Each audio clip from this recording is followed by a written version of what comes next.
বোন হয়তো প্রশ্ন করেছেন, হাদিস বা কোরআনে স্বামীর জন্য দোয়া আছে কিনা। মাশাআল্লাহ, এরকম স্বামী ভক্ত নারী মাশাআল্লাহ এই দেশেই পাওয়া যায়, যে স্বামীর জন্য কোনো দোয়া আছে কিনা। এখন আল্লাহ জানে নাকি স্বামীর হেদায়েতের জন্য দোয়া চাচ্ছে, উল্টাপাল্টা যেটাই থাকুক না কেন দোয়া আছে। স্বামী স্ত্রী উভয়ের জন্য দোয়া করতে পারেন, কমন দোয়া।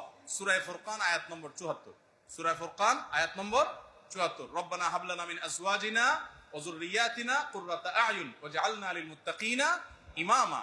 আল্লাহ আমার জীবন সঙ্গিনী স্বামী স্ত্রী উভয়ের জন্য নিয়ত করতে পারেন, তাকে আমার চক্ষু শীতলকারী বানিয়ে দেন। দোয়াটা কি দেখছেন, কি বানিয়ে দিতে বলছেন আল্লাহ তাআলা? চক্ষু শীতলকারী। চক্ষু শীতলকারী কখন হবে বুঝেন? সব দিক থেকে যখন পারফেক্ট হবে তখন কি হবে? চক্ষু শীতলকারী হবে। একজন স্বামী পাইছে মাশাআল্লাহ, দেখতে শুনতে খুব নাদুস নুদুস স্মার্ট, আপনার কি বলে হ্যান্ডসাম, কিন্তু চরিত্রটা একটু খারাপ।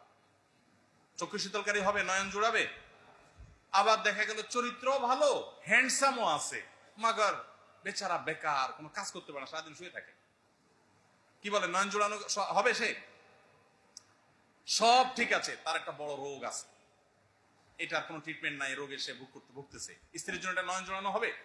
আল্লাহ রাব্বুল আলামিন কি দোয়া শিখিয়ে দিয়েছেন। আল্লাহ ছেলেরা দোয়া করবে স্ত্রীর ব্যাপারে, আর মেয়েরা দোয়া করবে স্বামীর ব্যাপারে। আল্লাহ জীবন সঙ্গিনী আমার যাকে দিবেন সে যেন এমন হয় যে তাকে দেখলে আমার নয়ন জুড়ায় যায়, চক্ষু শীতল হয়। দোয়া সারা জীবন পড়ছেন, আল্লাহ না করুক দোয়া যদি কবুল না হয় তো বুঝবেন আল্লাহ তাআলা আপনাকে পরীক্ষা করছেন, সবর করবেন ইনশাআল্লাহ বিদিনিল্লাহ।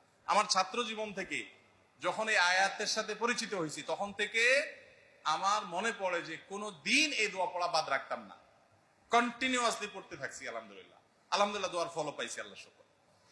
রব্বানা হাবলানা মিন আজওয়াজিনা ওয়া যুররিয়াতিনা কুররাতা আয়ুন। শুধু স্ত্রীর জন্য না, স্বামী স্ত্রী না, শুধু আল্লাহ আমার জীবন সঙ্গী এবং সন্তান সন্ততি এরা সবাই যেন, গোটা পরিবারটা যেন নয়ন জুড়ানোর মতো হয়।